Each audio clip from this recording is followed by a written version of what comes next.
This is a B2B distribution company. I'm going to show you the real client and the real account. €1 an ad spend turned into €3.42, and not with these time wasters or bargain hunters, with actual decision makers. And I'm going to show you exactly how we did that, and it is the exact same system that we run across any high-ticket B2B service-based business. If you're selling something high-ticket B2B and you've got an actual sales team on the other end of your leads, this is for you. If you're running a coffee shop or selling a €20 product, this isn't your video. High-ticket lead gen isn't about more leads, but it's about fewer leads that are actually worth a phone call. And every high-ticket business owner that I speak with gives me the same sentence, that in some way or form they have been burned by an agency in the past. And it usually goes something like this. So they hire someone for lead gen, and what they get back is a spreadsheet full of names of people who either pressed by mistake or were never actually going to buy in the first place. Wrong company, wrong budget size, wrong size of the company,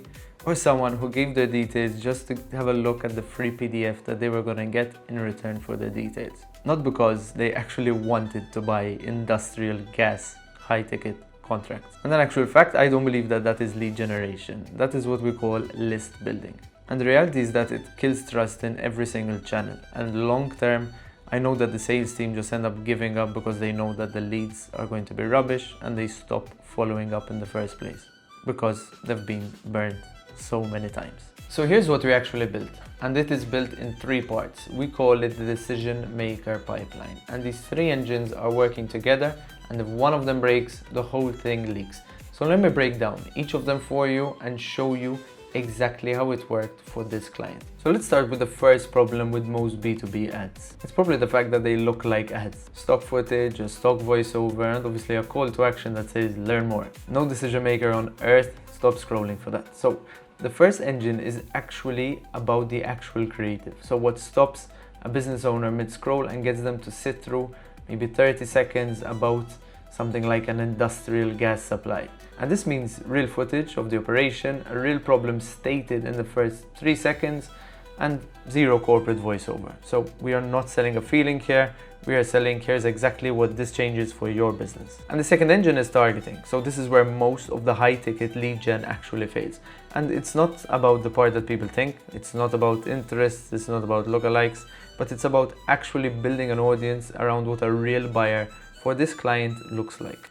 Looking at company size, role and region, and then letting the ad spend and creative prove itself over the next 2 to 3 weeks before we touch anything.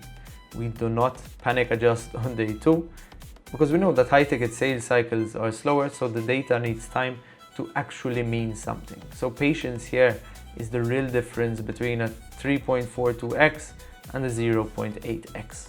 And here we've got the third engine, and here's the part that almost nobody talks about. And this is the reason that 3.42x number is real instead of just vanity. So a lead coming in means nothing until someone qualifies it fast. Every lead from this campaign hit a pipeline within minutes, got tagged by company size and intent, and got routed to a real human and not a generic auto reply. If a lead sits for 2 hours before anyone calls, you've already lost probably around half of them. The CRM engine is what turns someone filled out a form into someone the sales team actually wants to talk to. So here's what actually produced. Every one of those leads came from a decision maker, which means that the sales team could work the list without wasting a single call on someone who was never going to buy. Because the reality is that high-ticket B2B doesn't need volume. It needs a system that filters before the lead ever even reaches the salesperson. Better creative gets attention, better targeting gets the right attention. And the fast CRM makes sure that attention doesn't die in an inbox. Miss one of the 3 and the other 2 do not matter. So if you're running a high-ticket B2B business and want to know what this would actually look like for you, we run something called the Decision Maker Pipeline Growth Session. It's 30 minutes, it's with me directly, and by the end, you know exactly what your version of the system looks like. And I've put the link in the description.